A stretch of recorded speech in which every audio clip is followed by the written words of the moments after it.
Evening. What a busy room we've got tonight. It's absolutely wonderful to see you all. We're about to hear all about how we achieve net zero church heating and some of the issues that go around with that from Andrew MacOwan.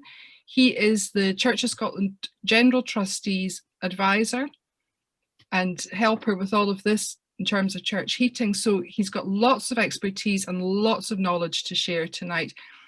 If we can ask you just to hold on to your questions and keep them for the end of his talk. So we will come to the questions at the end, and when we get to that, we'll put hands up and things. But for the time being, if I can ask you all to make sure that you're muted. Stephen and I will go through and check that everybody's on mute so that we don't interrupt in between times. But I'm delighted to have you along tonight, and I'd just like to introduce Andrew and hand over to him. Yes, good evening, everyone. Can you see me okay, Judith? Everything okay? Yes. Yep, jolly good. Okay, well, first of all, a big thanks to your congregation for inviting me to make this presentation tonight. This is the first time I've done a Zoom presentation. I've obviously attended Zoom meetings, so bear with me if I have any technical problems, please. But I'm going to try and share some slides with you. I'm speaking from my office in Glasgow tonight. I've made sure I was in the office so that I wouldn't get any interruptions. The door's locked and the snib is on. So off we go. My name's Andrew MacOwan. I'm a consulting engineer and I'm the Church of Scotland General Trustees heating consultant. And I'm going to try and share some slides with you now.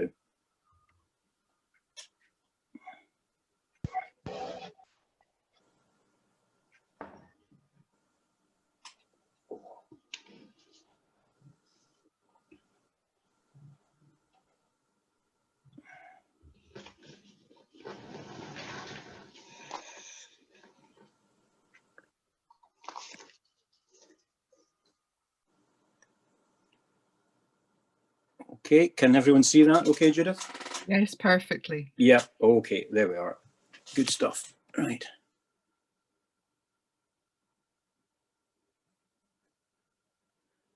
So, structure of the talk, there'll be a brief introduction.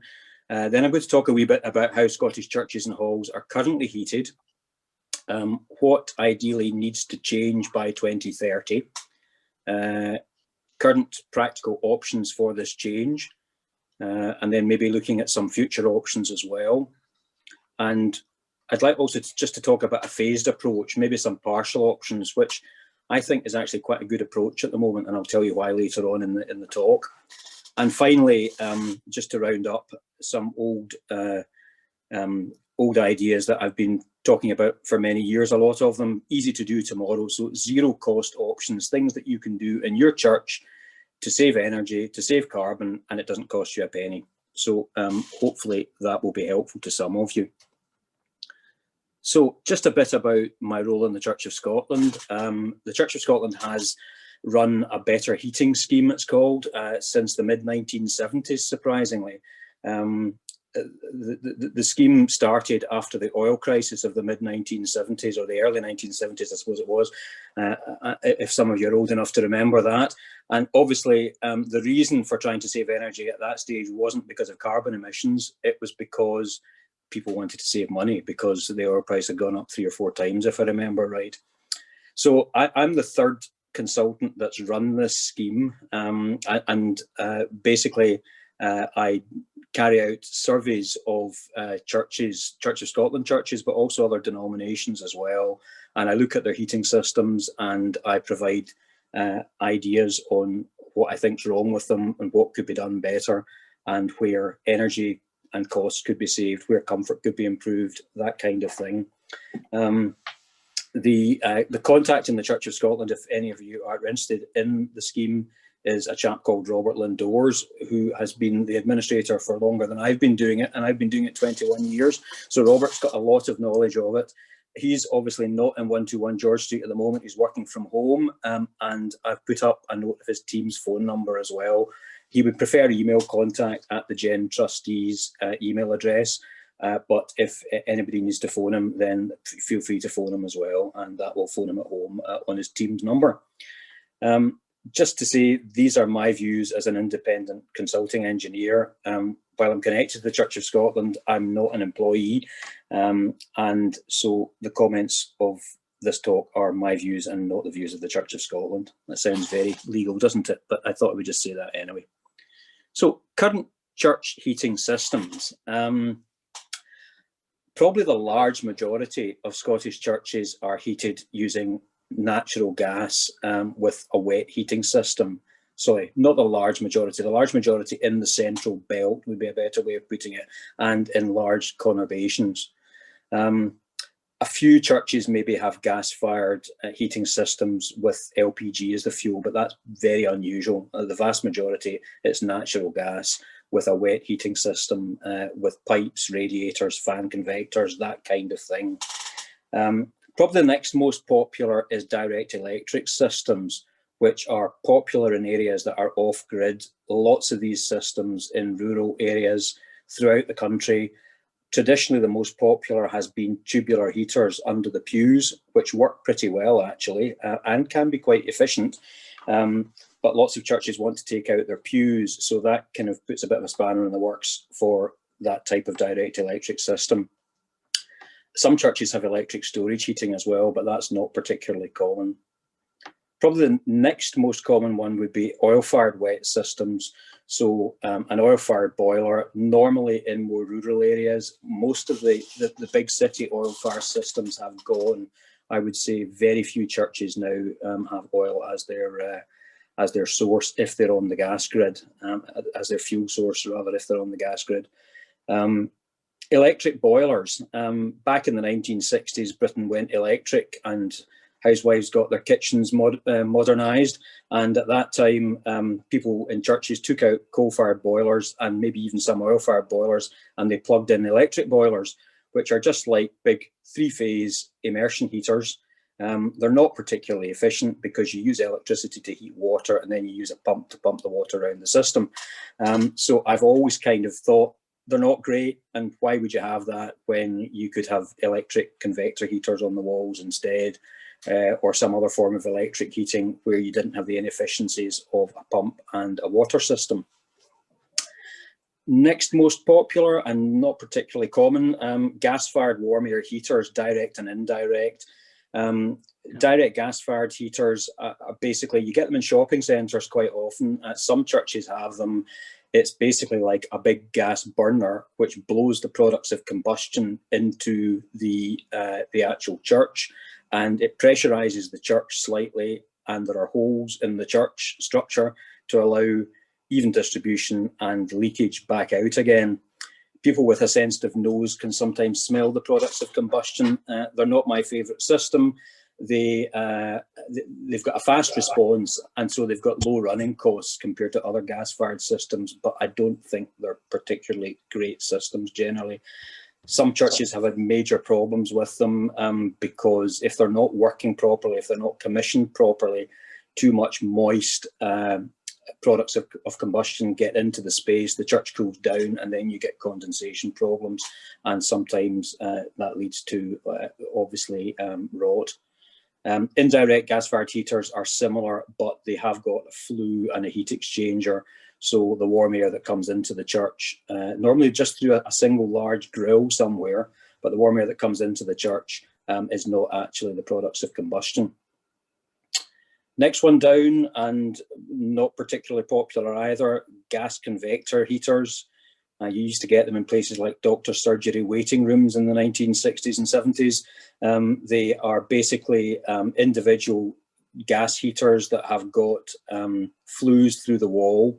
They're normally mounted at low level round the perimeter of the church, and sometimes they're fan assisted as well. Most manufacturers, there used to be 3 or 4 manufacturers that supplied them in the UK. I think we're now down to 1 because the products don't comply with latest EU efficiency rules.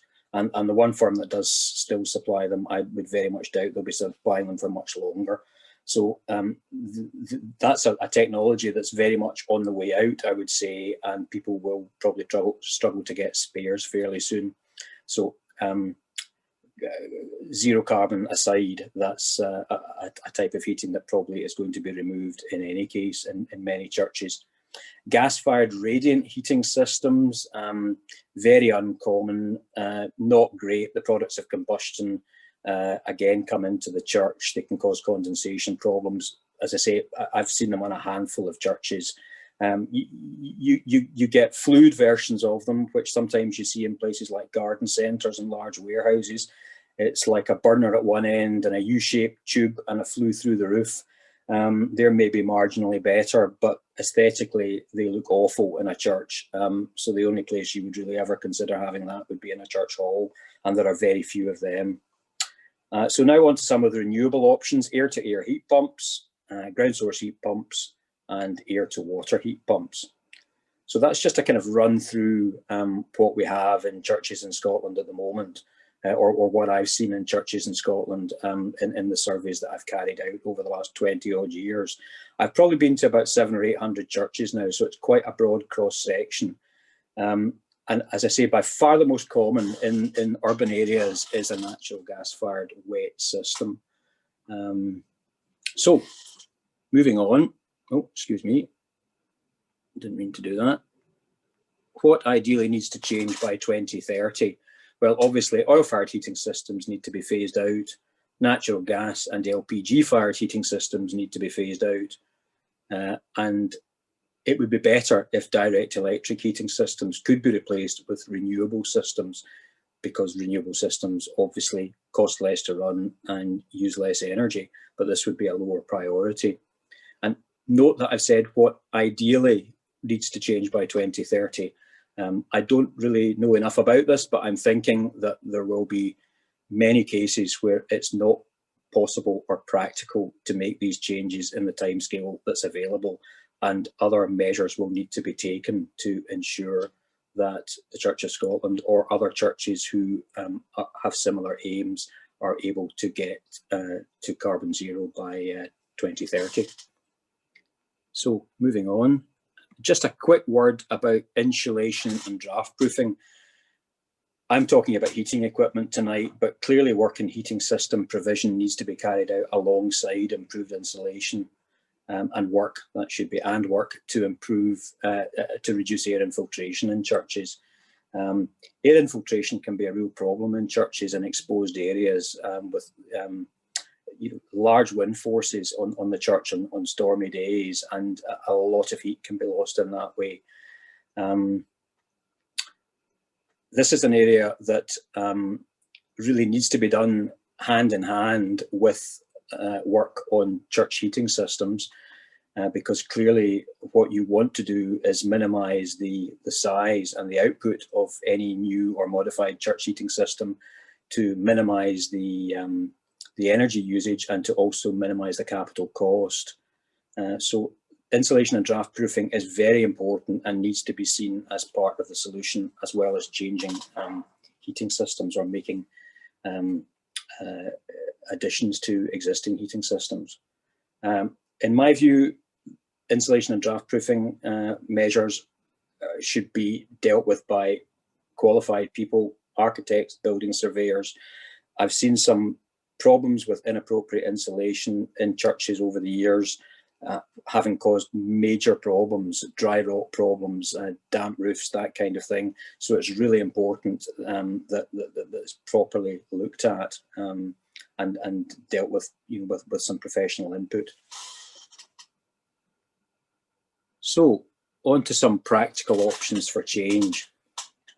Well, one of the easiest and most obvious ones is the air-to-air air source heat pump. This potentially can be a standalone total heating solution for a church. So you can, in theory, rip out what's there and put in air-to-air air source heat pumps, and that should be able to provide the entire solution. There's perhaps an argument that this form of heating is better in halls than churches. There's some noise from air source heat pumps from the indoor units.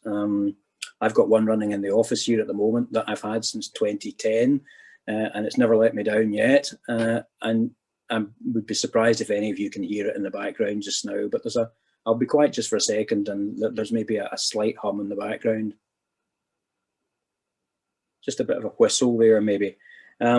So from that point of view, some people are a bit nervous about them in churches.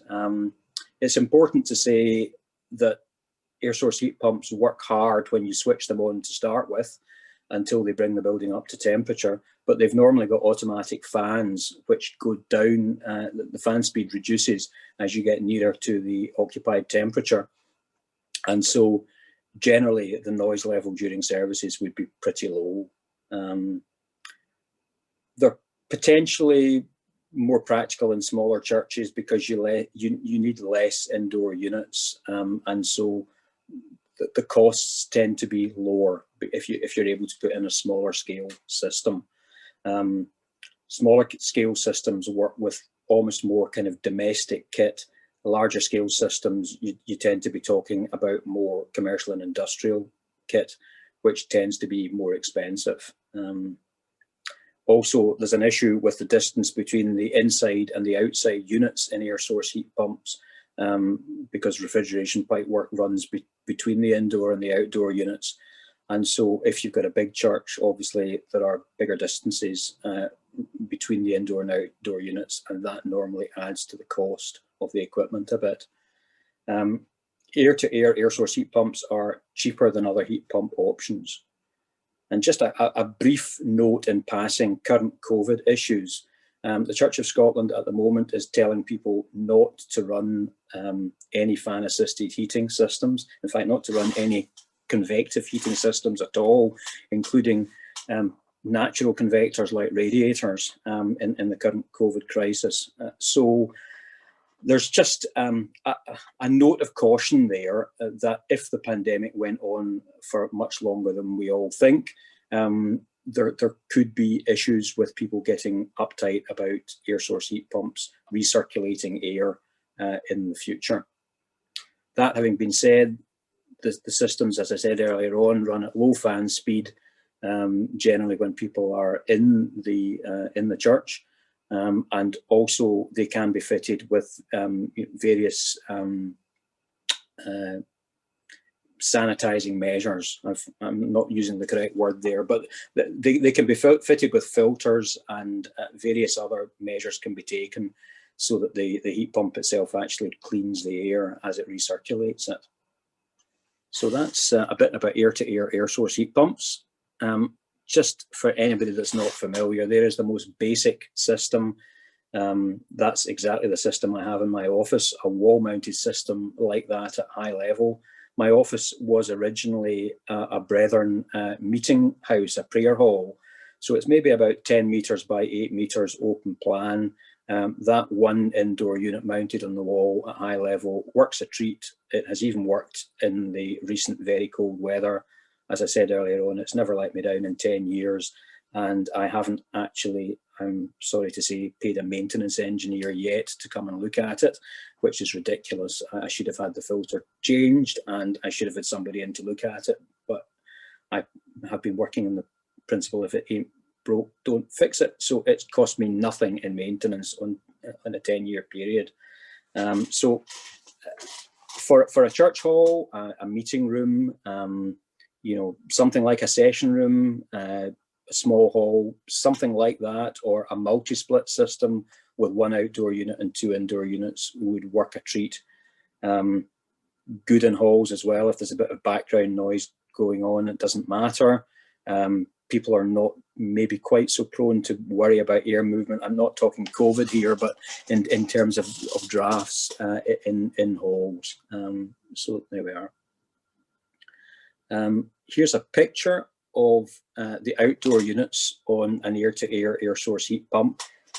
This is at Kilmorich Church, which is at the head of Loch Fyne. It's a category A listed church, and that's why I've put the slides up. It's a beautiful octagonal church from the 1700s, I think.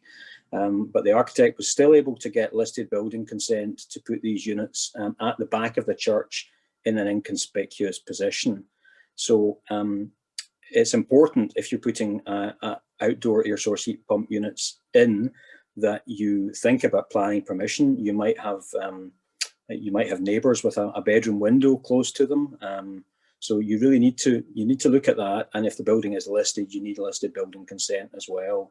But don't think that because you're in an A or a B listed church, you won't get permission, because there's an example of an A listed church that has one. I'll just show you the indoor units in churches now. This is in Kilmodden Church, which is down in Glendalough. A bit of the pew was cut away there to allow the heat pump to sit in the pew. It's possible to get these heat pump units coloured so that they blend in, if that's a concern. It's quite a high additional cost, but it can be done. And these are floor-mounted units. In my experience, in actual church sanctuaries, floor-mounted units are best, because if you have a wall-mounted unit,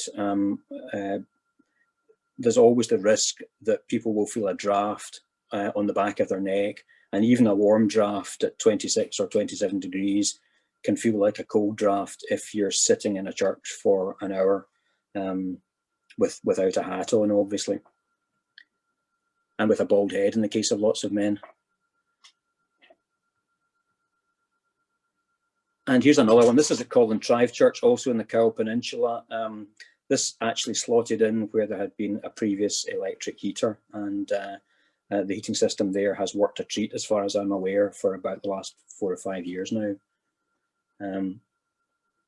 Kilmodden and Collintrive churches are both in the Cowal Peninsula, and in normal times they are both open, so you can go in and have a look and actually physically look at what's been fitted. And Collintrive Church is in a beautiful position as well. Really nice place to go for a day out when we're all allowed to do that. So some other practical options for change: air to water, air source heat pumps, and ground source heat pumps. So this is the thing that a lot of you will be aware of, but it's a very, very important point to make. You really cannot use an air to water air source heat pump or a ground source heat pump as a plug-in boiler replacement. And the reason for that is because of the temperature of the hot water that the heat pump produces. Either ground source or an air to water heat pump will produce water typically at 50, 55 degrees. Some of them maybe produce it a wee bit warmer now, but the efficiency drops off a lot. And so really you can only get that kind of level of temperature with efficient heating. So with efficient operation of the heat pump. So really what we should say then is that type of system works very well with underfloor heating, wet underfloor heating. And lots of churches take their pews out nowadays. So if you're able to fund taking pews out, a good thing to do would be to put in an air to water heat pump with a wet underfloor heating system. Or perhaps a ground source heat pump with the same system. It can be a standalone system the way an air-to-air system can be, but you would then need to have underfloor heating. And in the vast majority of churches, older church buildings that aren't well enough insulated, you would also need some new larger radiators, or a new system of large radiators and fan-assisted radiators. Generally, what you find in churches is that the floor area on its own is not sufficient to deal with the heat losses from the church in cold weather. And so if you put in an underfloor heating system on its own, unless you've got an unusual building, then there's a good chance the system's going to struggle in cold weather, which is why generally you would need some backup heating in terms of some radiators or some fan-assisted radiators. Ground source would work equally well, but it's more expensive. And something I thought about today in terms of zero carbon is, if you're putting in a ground source system, you're going to have to drill some pretty deep holes. And how do you drill pretty deep holes? Well, you drill them with a drilling rig. And what fuel does a drilling rig generally use? Almost certainly some kind of diesel motor. So I don't really quite know how friendly that is in terms of actually drilling the holes. So maybe air source is better from that point of view. Another practical option that can be a plug-in boiler replacement would be a biomass boiler. I have yet to see a church that has one. I'm sure there are some churches there that have them, but I haven't been to one. I've been involved in a couple of health board jobs where biomass boilers have been put in. It's quite an expensive system. Listed buildings don't mix well with biomass fluing requirements because biomass boilers, unless they are in a separate boiler room, which is a distance from the church, the issue is that the flue needs to be of a sufficient height to meet the clean air requirements for adjacent buildings. And so it's quite difficult potentially to plan a flue that will work with an older church. The way to do it would be with a cabin with the biomass boiler plant remote and underground pipework linking the church with the biomass cabin. But we're really talking quite expensive systems here. And the other thing really with a church hat on is maintenance costs and commitment not suited to the volunteering ethos of most churches. So you might find that you've got a property person who's keen on it at the moment and is prepared to deal with all the maintenance side of things. But we all know that people in church congregations change on a regular basis. And so you could be putting a system like that in and, you know, potentially it's a cross for somebody else to bear in a few years' time. And finally, I think to say it hasn't come out quite right at the bottom of the slide, there's concerns over particulate emissions. We've all heard about particulate emissions from wood-burning stoves in London recently. So there we are. What's going to come out of all of that in terms of biomass? How good an idea actually is it? So it's not one that I personally would recommend for churches. Another practical option for change is a two-stage heat pump. This is not something that I have any experience of, but I know it's something that is coming at the moment, and I'm aware of a couple of projects in Scotland. I'm aware of an MOD project that's being done. So what you have here is an air-to-water heat pump, which maybe raises the temperature of the water to about 30, 35 degrees. And then you have a storage tank, and you have a separate water-to-water heat pump, which potentially can then raise the temperature to much nearer the kind of temperatures that you're wanting in a conventional radiator circuit. Conventional boilers in churches can run at maybe up to about 85 degrees C, although most probably do run a bit lower. So if you can get 70, then your heating system is going to perform reasonably well. Might be a bit of degradation from what you would have with a gas-fired boiler, but not huge degradation. But potentially quite expensive from what I've seen. You need to have space for some water buffer vessels, tanks, reasonably large. I would say a cautious approach is required, and if it was me, I would wait until this was a bit more mainstream. I don't like being a guinea pig in things. Let someone else try it first. Wait till the pitfalls are well documented. As far as I'm aware, that's not the case, but some of you may know more about this than me. Hybrid solutions. So engineers are very guilty of designing for midwinter weather. And if you design a heating system to work well in the kind of weather that we had last week, and that type of weather only happens once every 10 years, then there's going to be additional cost, additional capital cost for the system, which perhaps arguably didn't need to be spent. So there's an argument for putting in a system if, for example, you have a church which has a heating requirement of 50 kilowatts. There's perhaps an argument for putting in a system which has a capacity, a renewable system, which perhaps has a capacity of 30 kilowatts, and then having some top-up heating, which does the other 20 kilowatts. And the 50 kilowatts would be designed for the kind of typical worst case conditions that you would get on an annual basis, not 10 years. So in that kind of scenario, either air to air or air to water heat pumps would work quite well with radiant electric heating.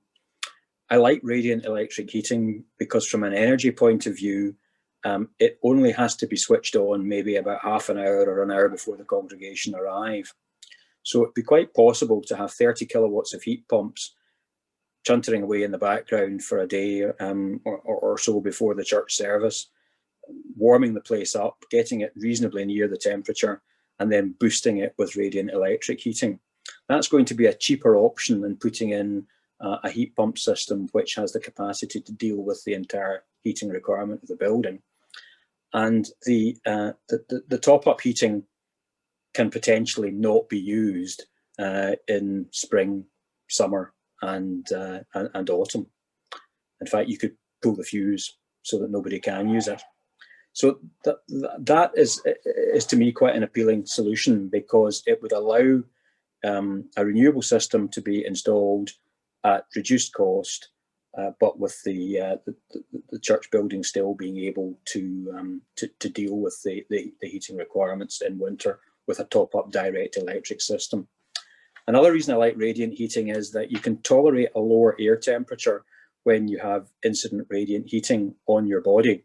You know, if you're sitting outside on a sunny day, how it can really be quite cold, but you don't feel cold if there's no wind and you've got you know, the sun warming you.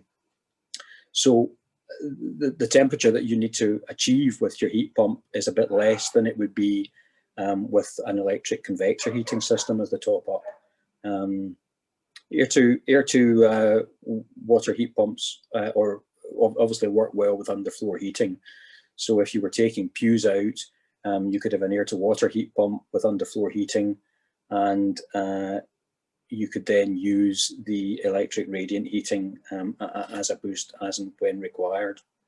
Or if you were short of money, you could put in a heat pump system which was designed not to be able to cope in December, January and February, and you could use your church hall for worship in the coldest months.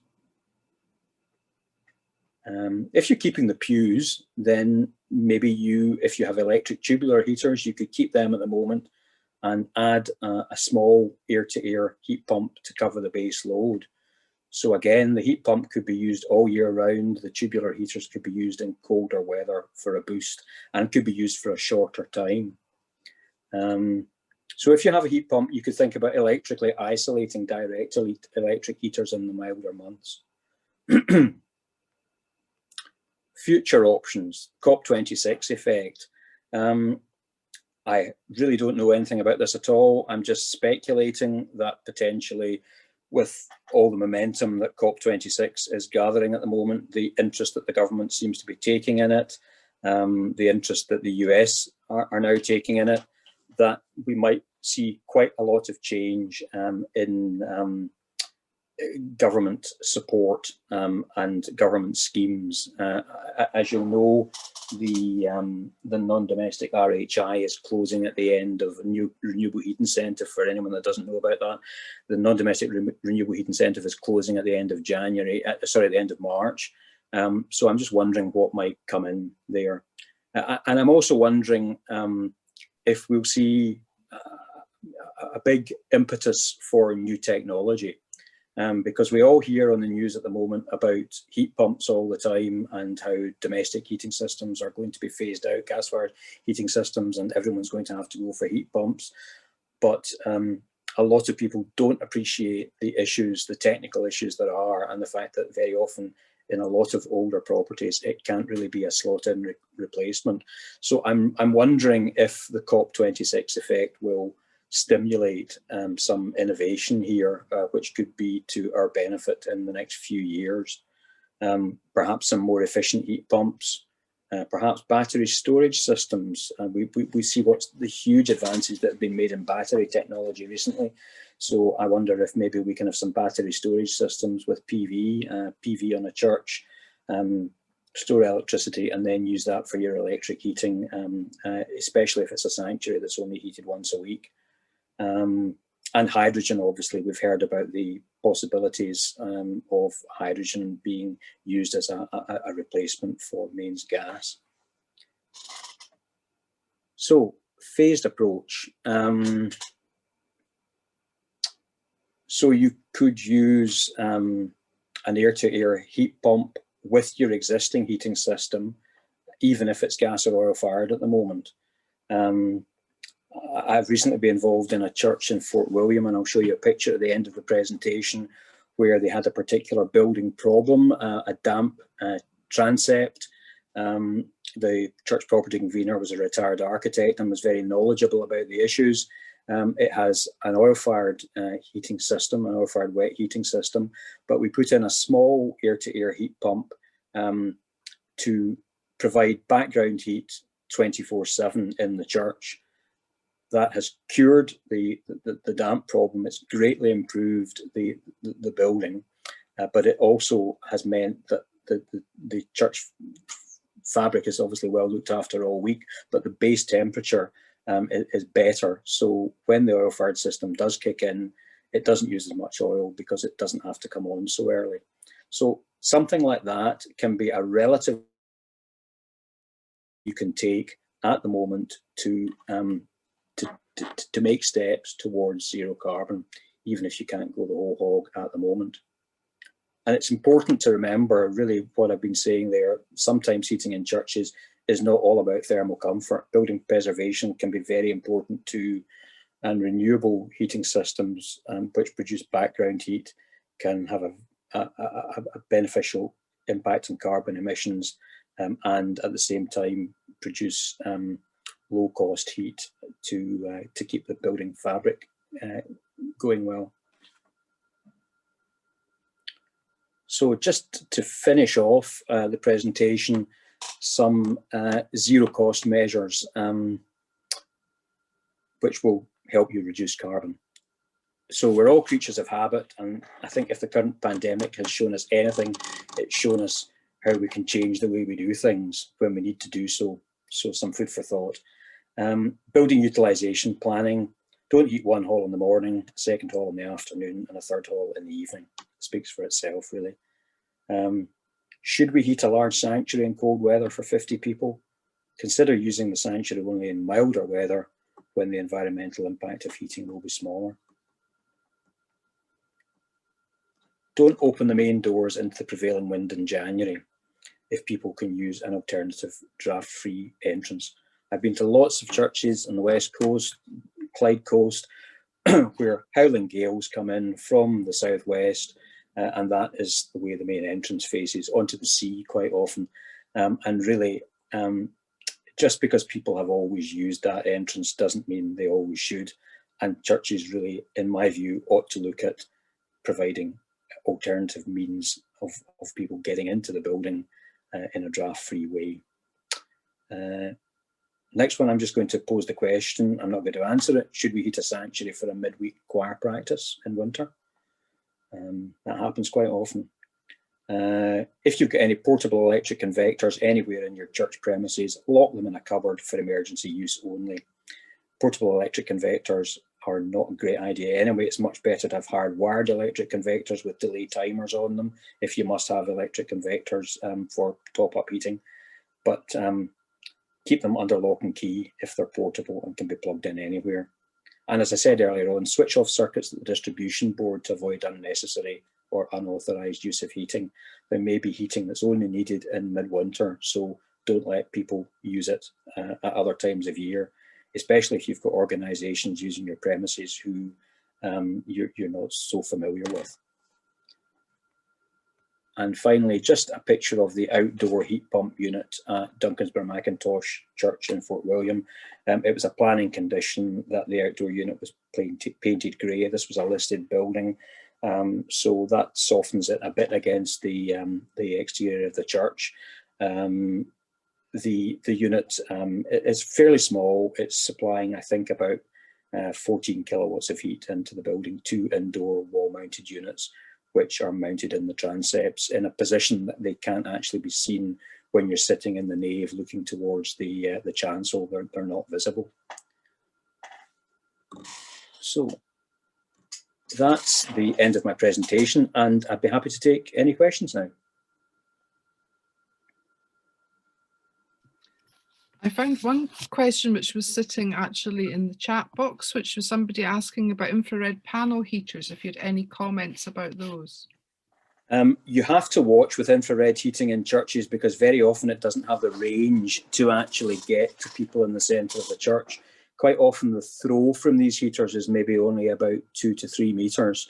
So if you've got a church that's much broader than 6 meters, you'll find that people in the centre of the church don't get much benefit from them.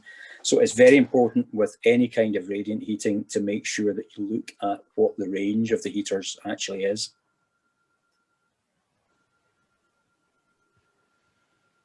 Andrew, question from Rosalind Taylor up next. Rosalind was asking about the lifespan of an outside unit.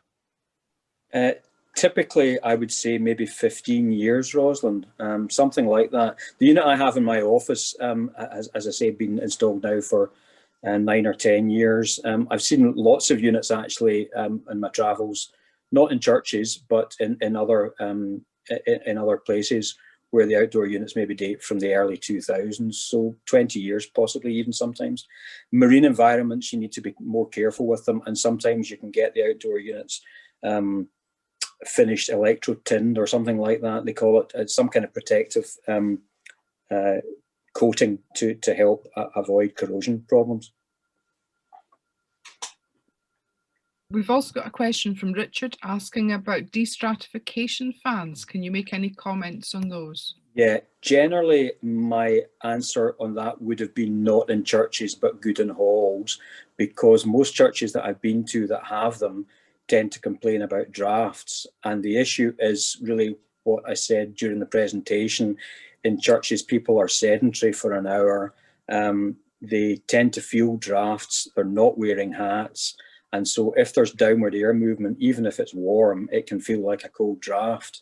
Some of the most modern units now actually draw the air back up in the centre of the church and then blow it down the sides. That might be marginally better. And they can be installed and used prior to the service and then switched off or switched down to a low setting during the service. But generally, a lot of churches that I've been to where they are installed, they're not actually used. They're more successful in church halls. So that would be my kind of experience there. Thank you. Our next question comes from Nancy, and she's asking, what is the relative efficiency of air-to-air, air-to-water and ground source heat pumps? I think from memory, ground source is probably a bit more efficient, but I could be wrong about that. I haven't looked at that for a while. But really what we're talking about, I think very often in churches, is cost. You know, to give you an example, in a church project that I did in Cowell a few years ago, we looked at an air-to-air system, and the cost of that was about 35 to 40,000, and an air-to-water system was about 80,000. And a ground source would have been even more than that. So unless you've got a lot of money, then you know, the efficiency is maybe not going to come into it that much. That would be my view. There was an argument as well in terms of renewable heat incentive and the payments that you got from RHI. You know, you got better payments on RHI from ground source systems, but with the demise of the RHI, that's really not relevant now. The next question we've got is from Bob Pringle. Can you ask your question, please, Bob? What about Hive systems, you know, small apps where the church warden can sit at home and make sure the heating's okay?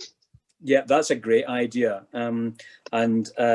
The issue sometimes tends to be that, can people still see me okay? Yeah. Yeah, the issue sometimes tends to be that churches have multiple zoned heating systems. So you maybe have 4, 5, 6 zones, you know, several halls, a sanctuary. And Hive systems really are more designed for domestic systems generally, you know, kind of 1 or 2 zones. So it starts to get a bit more complicated in bigger church complexes. But I do think it's a great idea. There are more commercial similar systems which can be used in churches where you've got multiple zones.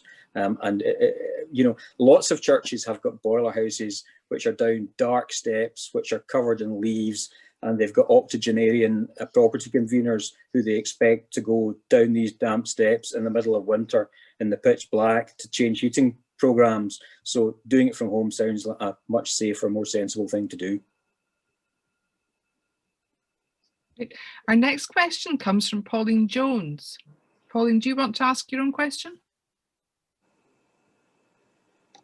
Yeah, all it was, I've heard of hybrid air source heat pumps in terms of wet heating in homes, where I think it can switch between using the air source heat pump and using a gas boiler as a sort of auxiliary. And I didn't know if that was a thing for larger buildings or churches. Yes, but I suppose the issue with that would be you'd then be putting something in that wasn't going to be net zero. And so, you know, if you invested money in that just now, then potentially in, you know, 9 or 10 years' time, you might be wondering if that was the right thing to do. Yes, I was thinking more along the lines that it would probably reduce the carbon footprint. Absolutely. But it is a bit of kit that potentially would maybe last 15 or 20 years. As far as I know, they tend to be more for domestic use, but I'm not sure about that, to be fair. Yeah, because we've got an air-to-water air source heat pump in our house as the only heating. It went in October and we've been very pleased with it in this cold snap. Great.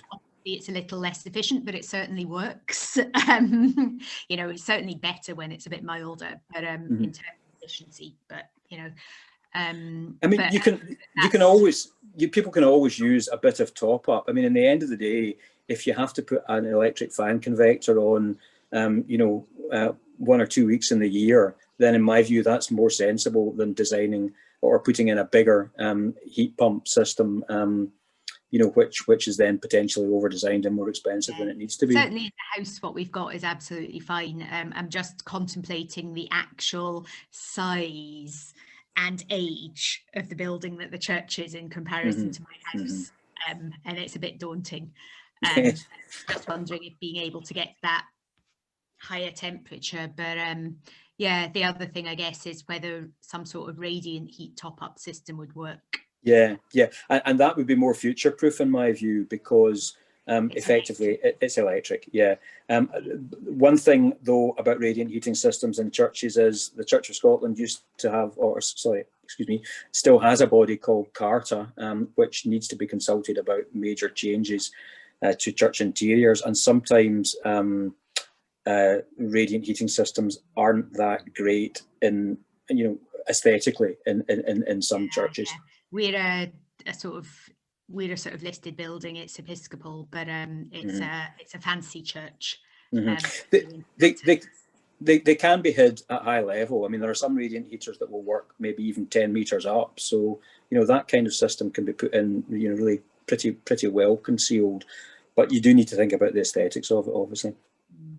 I think that does matter in our particular building. Thank you. Thanks. Thank you. I've got a question from Donald Ross from Alloway Parish Church, who'd asked about indicative costs of pumps and installation, Andrew, and probably a question more for our side of the house, and if there's funding available to help with some of that work. So I've been to Alloway Parish Church actually. So I mean, I've got an idea of the scale of it. I would have thought off the top of my head to put an air-to-air system in there that would do the whole church sanctuary only, not any of the kind of attached rooms or halls. You'd probably be looking at £40,000 to £50,000. An air-to-water system, then you're really talking potentially about underfloor heating, so a lot more. So I think the kind of cheapest that you'd be talking for an air system would be the kind of 40 to 50,000. I've got a question from Mark and Susan Kirkbride, and they're asking if you've got any thoughts on the current guidance with COVID to enhance ventilation and still meet those COVID requirements. They don't want to put in mechanical ventilation, but they do have an air to heat pump. Well, I don't know if it's a Church of Scotland or not, but if it's a Church of Scotland, then the General Trustees guidance on the Church of Scotland website is that you're not supposed to use the heating system at all while the building is in use. Obviously, that's not an issue at the moment because the churches are closed anyway. So the system would have to be switched off really when the congregation were in until that guidance changes on the Church of Scotland website. I don't know about other denominations, whether they have similar rules or not. In terms of in terms of ventilation, then what you really would want would be some kind of cross ventilation. So if you're lucky enough to have a church with opening windows, then if you can open them on opposite sides of the church or opposite ends of the church, then you'll get some cross ventilation. Failing that, opening doors on opposite sides of the building, so that if, for example, you've got a westerly wind, then you've got positive pressure on the western elevation of the building and a negative pressure on the eastern elevation of the building, and then hopefully you'll get a through draft, and you can dampen it by partly shutting the doors. So that's some kind of practical things that you could do without putting ventilation and mechanical ventilation systems in. Some older churches have got old wall ventilators, like cast iron ventilators on the walls with flaps in them. And these could be opened. Normally they're sealed. Churches have stuffed them with newspaper or sealed them over the years. But if you're lucky enough to have some of these, you could open them back up again until COVID is behind us. Sounds good. We've got a question here from Kath Aitken. They've just got an oil boiler which has been installed in their church for only 3 years. Have you got any thoughts on how they could decarbonise?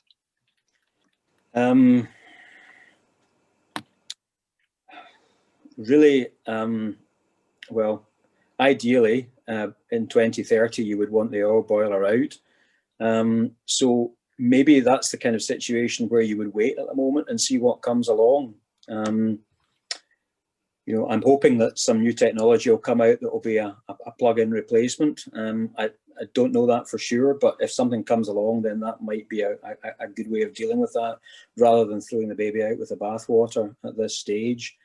The alternative would be to do something along the lines that I've suggested at that church in Fort William, where you maybe put in a small air-to-air system to do the base load, and then you use the oil boiler a bit less if you want to do something now to reduce your carbon input. Does that answer for you, Kath? It's Kath's actually Matthew, but yes, thank you. That's pretty much what we had thought. Yeah. Thank you. So another question, this comes from Alan Childs. Is it worth considering warm air curtains at the door? So warm air curtains, the kind of guidance from the manufacturers on warm air curtains is that they really need to be the width of the door and a bit more.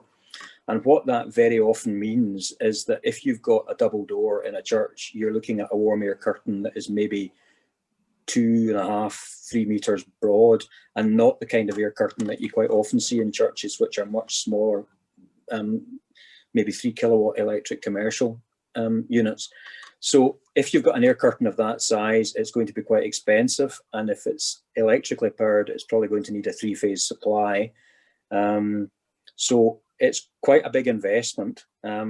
The other thing that you can do, though, is you could have a heat pump air curtain where the indoor bit of the air curtain is connected to an outdoor heat pump, and therefore it's using renewable energy, and it's going to cost maybe a third of the cost of running a normal electric air curtain.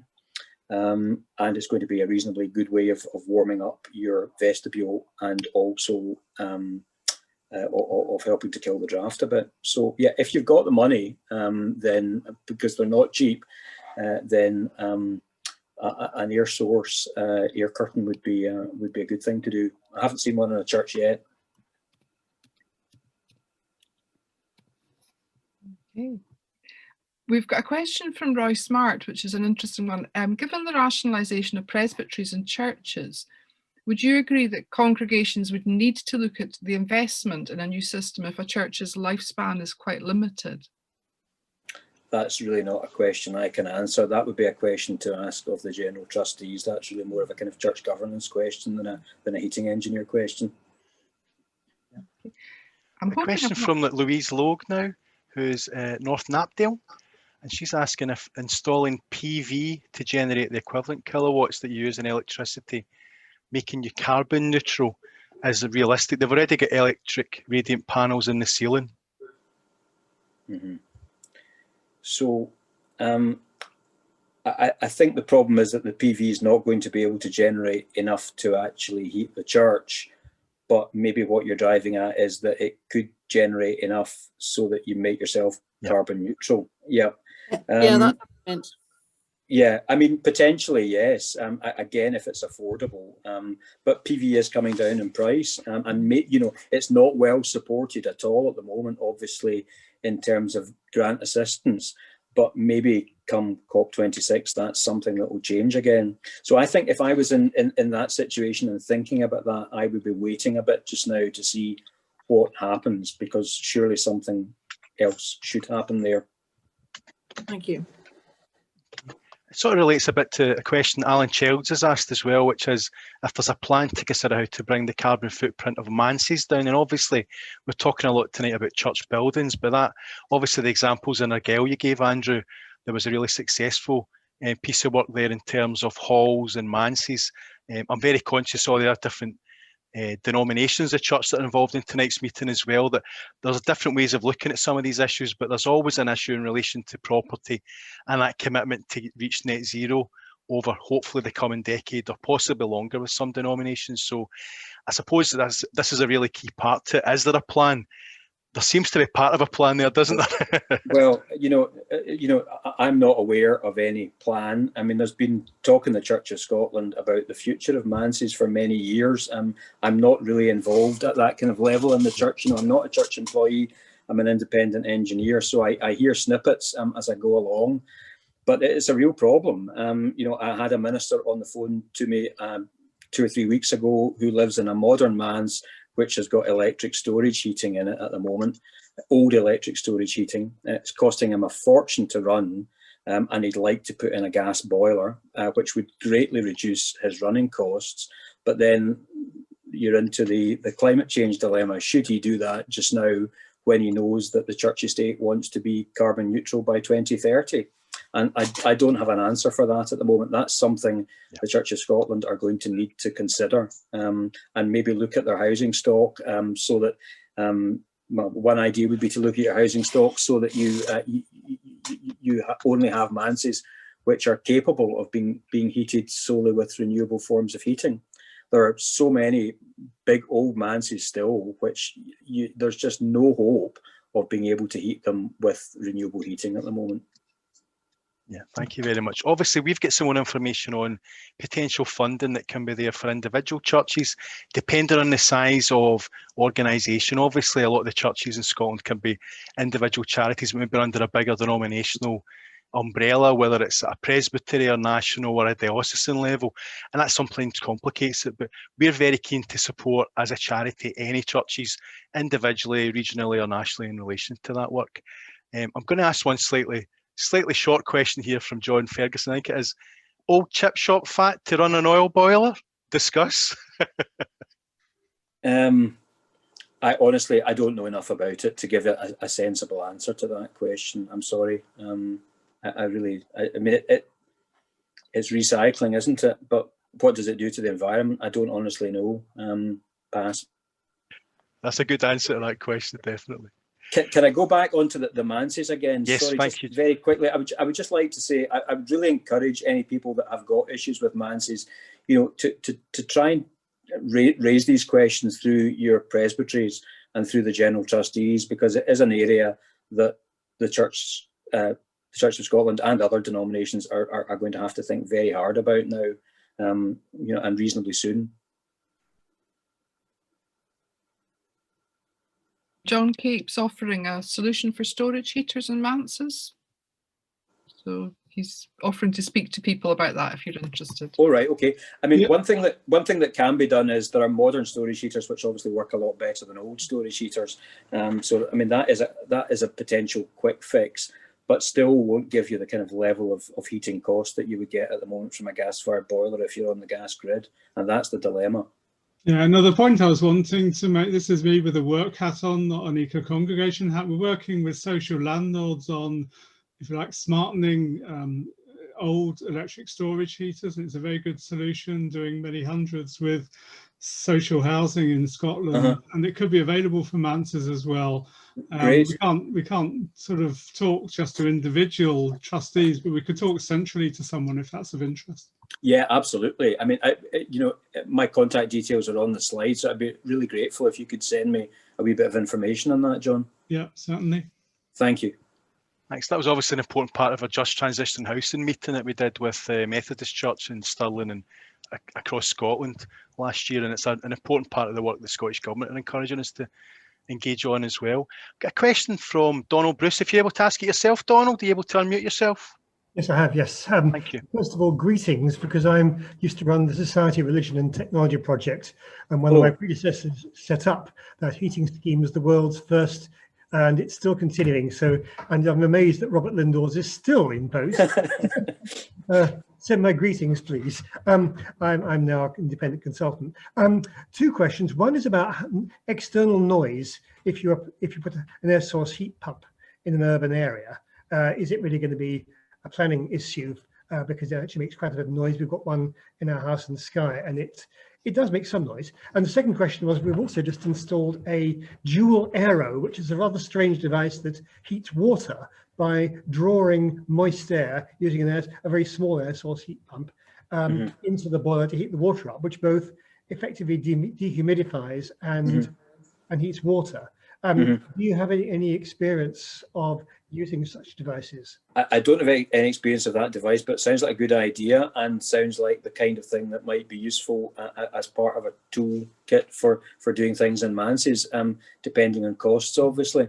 So that it would be interesting if you would be able to send me some information on that. I would really appreciate that. Yeah. In terms of the heat pump side of things, one of the churches that I installed a heat pump in, after the planning permission was granted, neighbours built a new house very close to the church. So it wasn't a planning consideration at the time the heat pump was put in, but there were then some complaints later on about noise. That was from a bigger church system, and it was maybe about 10 metres away from the house. So there can be issues, and it's just important to go through all the correct channels so that there's no comeback later on, obviously. What you don't want to do is not go through the correct channels and then have to rip the thing out again. Generally, I would say smaller systems like the system that I have in my office, which is about an 8 kilowatt system. The outdoor unit, actually, it's a residential area. My office is in the south side of Glasgow, and there's a house immediately next door with a bedroom at first floor level. And I've never had any complaints or mention of any issues there. And the system quite often runs from fairly early in the morning, and over this past week it's been running continuously. And the people next door are young, so they've got good hearing. Thanks. Jenny Adams has put a question in. Jenny, I don't know if you want to ask your own question tonight. Yeah, but I suppose it's just, are there some large church buildings that are just never going to get up to a comfortable temperature for modern expectations? Yeah, absolutely. And that's why I said in the church, maybe our expectation, in the presentation, maybe our expectations need to change a bit, and maybe we should be worshipping in a hall that we can heat rather than in a huge church. Most huge churches have also got a church hall. So maybe, we need to get into the mindset that, well, maybe congregations would feel they needed to heat the church, for example, for Christmas Day, or for any particularly, perhaps for a congregation member's funeral or something like that. But a lot of congregations probably could choose not to use their sanctuary for the coldest months of the year, and many actually already do that. Interesting comment there from Pauline Jones, saying that somebody provided cloaks if people wanted them to make sure they kept warm enough in church. I've seen that done as well. Yeah, that's one I've heard of, because if people come who are not familiar with the church or something and it is normally cold, I guess it's a nice idea to have something to make them comfortable, isn't it? Nothing less than unwelcoming. I don't know where that one fits with COVID at the moment, though. Oh, yeah. And Thomas, if you've got a question now, please, if you're able to ask it. Yeah, it was earlier on. I think it got pushed up. We've got 3 heat recovery fans at our house, and they work very well. And I think that might be an obvious solution to the problem with COVID and needing more ventilation. It's basically works like a normal fan, but you have a heat exchanger in it so that it retains the heat in the building. So it's not going to be the whole solution, but it could be part of the solution. Yeah, it provide a certain amount of fresh air potentially from the loft space, which is a ventilated space. So yes, something like that could be done. I mean, I suppose the question really is just how long we have to continue with thinking about things like that. But if it continues for a while, something like that, yeah, might be a practical solution. Well, I think anyway, any ordinary fan could be replaced by a heat exchange one. I mean, it's an obvious way of saving energy. Yes, if you need to ventilate the church, but if you don't need to ventilate the church, then you wouldn't necessarily want to bother with that, because lots of churches have got such a big air volume anyway that there's no need for ventilation, for normal situations, and they leak, so there's quite a lot of natural ventilation anyway. I mean, typically you would find in a large church that the entire or about maybe 50% of the air in the church would be changed in any case, every hour. Maybe half an air change an hour would be a typical design figure, for a church building. So that's quite a volume of air. I mean, a large suburban church might be about 6,000 cubic meters, so you might be putting 3,000 cubic meters of fresh air in actually anyway without doing anything. I guess as you try and get it more airtight to reduce energy, then that might be more of an option, more of a problem. Certainly with modern churches. Yeah, maybe with very modern churches, yes, but a domestic heat exchanger like that, the airflow through it, might be, I'm not sure, but it certainly wouldn't be as much as a cubic meter a second. So, it's probably not a massive airflow compared to the volume of the church and the air that might be getting changed anyway by leakage. Yeah. I've got a question here from Alan, who's wanting to ask a question. So would you like to unmute and ask? Yes, indeed. Alan Richmond. I retired as a chartered surveyor just last year and was an Elmhurst energy assessor. Coming with that privilege, we gather a lot of lectures into different heating technologies, insulation, etc. My main comment is that you mentioned under COP26 various things that may be coming in the future, and I did some reading on this last night, and certainly the main heating companies such as Worcester Bosch and Baxi, etc., are developing boilers very similar, of similar size to what we have in our churches or homes that can run on hydrogen. They are obviously, you get no CO2, they only produce water, so you need to have a system to get that out into the system. But it is something, these companies are very positive that they can run hydrogen boilers with the same efficiency, with no carbon footprint. Also, seriously being considered is gradual conversion of our gas grid to a hydrogen grid. Done region by region now. We are very early stages, but I think it will be discussed at COP26. Yes, yes. I think 3 or 4 years down the line, we might hear a lot more about this. Yes, I agree with that. And I think also the oil companies are really looking very hard, the likes of BP and Shell at the moment, to try and find things that they can do with their money, to get away from traditional fuels. And so they've been spending a lot of money on offshore wind licenses we've heard about this week, but also have been looking at hydrogen. So I think you're absolutely right. And that might be a reason for people to hold fire a bit at the moment. Yes, I think it looks quite positive. And I think a few years down the line, rather than if we've got heating systems that work I do think giving it a few years, 2030 is a massive job, which I think we'll fall short of that. But I would like to think with a variation of everything we've got, we can get a reasonable way there. I do think hydrogen is going to be very big. Between that and commercial vehicles can't run on electricity. So I think we'll find hydrogen production maybe by the oil companies. Yeah. Maybe one of the priorities actually then would be, actually, if you think that through, maybe one of the priorities at the moment for churches would be to deal with oil-fired systems in areas that are off-grid, because that's not going to be a potential solution there. No, so that would be a place to look at heat pumps maybe just now. Yes, very much so. I quite agree. Thank you. Thank you, Alan. Thank you. We're coming near to them. We're going a little bit longer than we were planning, but there were so many questions. I'm conscious we've relied a lot on questions in the chat box, but I know there were a few hands waving as well. So I'm quite keen to take any questions. I see Barry's hand immediately there. And if there's anybody else, if you wave your hand, Judith and myself will flick through the screens to see if there's anybody who's been trying to get in physically with a question rather than with the text in the chat box. On you go, Barry. Thank you. Thanks for your patience. Thank you. Now, gas heating to be phased out by 2030. 4 years ago, we had a brand new building with gas heating. Since then, we've reduced the gas footprint by 40%. Now, I'm going to suggest that the system is efficient, very efficient, and to phase it out by 2030 is just unreasonable.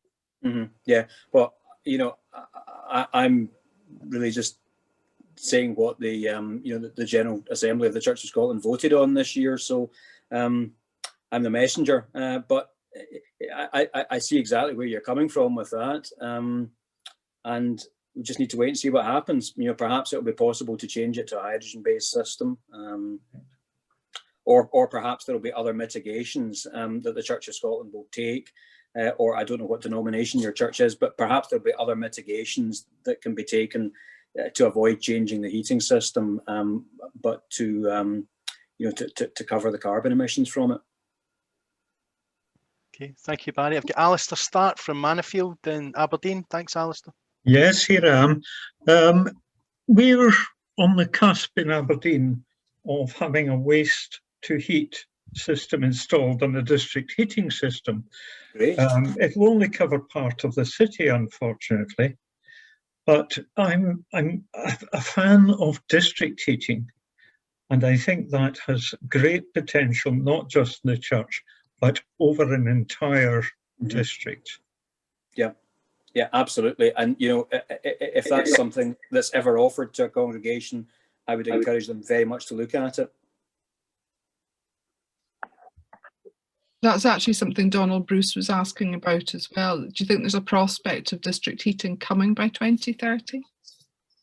Well, possibly in some areas. You know, it really depends. You know, on what is in the vicinity of the church. Obviously, I mean, I can think of one church in particular in the west of Scotland that sits right beside a major council headquarters building.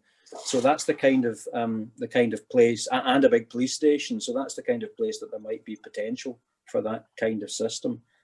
Quite apart from, you know, when churches are in housing areas. But if you're right beside a couple of other big commercial users, especially if they're public authority buildings like that, then I could see the potential. It's not something that churches. I mean, it's great from a church's point of view as well. If somebody else takes the lead in something like that, you don't then have to be involved in the design and all the costs that go with that, but you can piggyback onto it. So I think any churches that are offered that opportunity, then it's something very well worth considering seriously. Sounds great. We've got a question also from C. Green asking about what temperature churches are currently heated to, and could the temperature be reduced without affecting vulnerable people? Lots of churches are probably heated to about 21 degrees nowadays. They didn't used to be heated to 21 degrees. So absolutely, you know, temperatures can be reduced. And it's just a case of people dressing appropriately, really, or wearing the blankets mentioned earlier on, or having supplementary heating systems like radiant heating, which allows you to tolerate a lower air temperature. So local radiant systems or underfloor heating actually is the same. Underfloor heating with heat at your feet, there's radiant heat coming from the floor, and that allows you to tolerate a lower air temperature. So it depends a wee bit on the type of heating system in the building as well. And the main thing you want to try and do is avoid drafts, because, as I said earlier on, even a warm draft makes people feel cold. That's great.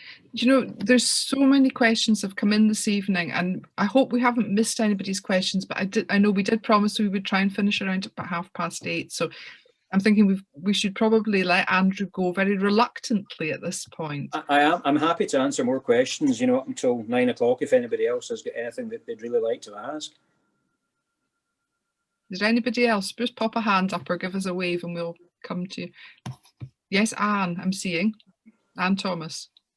Yes, I'd like to come back to one or two people who are saying, oh, well, we'll just leave it and see what happens. I'm really concerned that people don't put it off, because we really haven't got that time. We actually decarbonised our church 10 years ago, and we probably saved about 2/3 of the carbon footprint with loads of insulation and solar panels and that sort of thing, and LED lights. So there are lots of things you can do. I know it's not easy. We you know, it does take a lot of effort, but please do what you can. The IPCC, the panel, international panel, said that by 2030, if we carry on at the current trajectory, we've got a 50-50 chance of going above 1.5 degrees, and that's where a lot of the feed-in loops kick in. So we've really got to ramp up our ambition. I'm really pleased that the Church of Scotland is aiming for zero carbon, but you know, we've all got to take part in that. Thank you. Okay, I've got another question from Pauline Jones as well. Sorry to keep talking. I just thought, I didn't know, people were talking about hydrogen, but my impression was that the advantage of the air source heat pumps is the gearing effect, where 1 kilowatt hour of electricity, or 1 unit of electricity, produces more than 1 kilowatt hour worth of heat. Whereas if you had to make hydrogen from renewable electricity, you wouldn't get that same gearing effect. Mm-hmm. So, you know, for example, if you were using 1 kilowatt hour of electricity, I thought you might get 2.5, or in favourable conditions, even 3 kilowatt hours of heat in the church. And presumably that doesn't happen if you make hydrogen from renewable electricity? I would presume not. So, I mean, I would think you're going to then potentially be in a situation where, you know, for a kilowatt hour of energy in the hydrogen boiler, you're going to get a bit less than a kilowatt hour of heat. Mm. But I suppose something else that we haven't really touched on tonight that we all need to bear in mind as well is the electricity grid is a finite thing. Mm. And so if everybody moved to heat pumps tomorrow, we would really have all kinds of problems with our electrical distribution network. So it does sound to me, thinking it through, that it is more of a you know, a mixed solution with potentially some hydrogen and some heat pumps moving forward. Just the kind of fundamental thing in my mind that you would probably need to make 2 or 3 times as much renewable energy in order to supply it all with hydrogen. And there may be even bigger challenges with things like road freight and things like that, that may even need the hydrogen more. So I just think to be careful, not just assuming that everybody can replace their gas boiler with hydrogen up and down the UK. Bearing in mind how much renewable electricity we would need to make compared to perhaps a third, you know, you could divide that by 2 or 3 for running heat pumps. I think. Yeah, well, yeah, I don't really know the answer to that yet. And in terms of the actual costs of it, it would depend a bit also on the. I mean, I know we're not really talking about costs here, but that is important to a lot of churches. So it will depend if hydrogen becomes available, how it's priced relative to electricity, and therefore, you know, how the running costs would be for a hydrogen-based system compared to a heat pump. Because I'm assuming it'll be made by electrolysis of water using renewable electricity. Well, that's what I've heard so far. Yeah. So, yeah, I think you have to be. I don't know. Yeah. We got an SOS heat pump in the house on the electrification of heat study being run by the BEIS, as was installed free. But I think the gearing effect is part of the reason they're quite keen on them. Okay. Thank you very much, Pauline, for raising that. I'll get Bob Prowngle next. Bob, please. Well, just with hydrogen, it's a manufactured fuel. You don't take it out the ground or you know, get it out the air. You have to manufacture it. If we go to producing electricity from renewables or nuclear, you have to use that electricity to make hydrogen, and it's hugely inefficient to do that. Because you've got, you know, whenever you change one form of energy into another, you know there's going to be an efficiency loss. So you lose about a 5 times less efficient, you know, to make hydrogen from electricity and then put that into a car or into a heat, what do you call it, into a fuel cell. So you're much better to use electricity as it is. So we've really got to go our heating into electric forms of heating. And, you know, coming on to district heating, the whole benefit of district heating is to use the hot water from a generating engine that's, you know, it produces electricity, and the cooling water is used to heat houses. So that goes out the window, and you just use electricity because it's 100% efficient in the house or in the building. So really, I think we're not going to see hydrogen and there's going to be less use of district heating, except for things like energy from waste plant. Yes, which was the question from Manafield was about energy from waste plants. So that's an area where you know, district heating might still be pretty viable, or heat from sewage is another thing that I've heard about in the past as well. Well, biomass heat, you get, it's this renewable thing that the material in your biomass or in your anaerobic digester, if it wasn't in a digester, would rot to carbon dioxide. So it's a zero carbon effort. So you can get gas from that. And so that's a potential benefit. How much anaerobic digestion we'll get depends on how much organic waste we can put in. Thank you for that question. That's good. I've got a question from Alan Childs. Alan, do you want to ask your own question if you can unmute? Thank you, Andrew, for sharing more than I think some of us would have expected to get tonight. Thank you very much. Thank you. Yes, I was just wondering, we are generally talking about heating. I can appreciate that, and how to get carbon neutral. Part of the solution is sometimes to use electricity to heat the air or the water or the oil or whatever.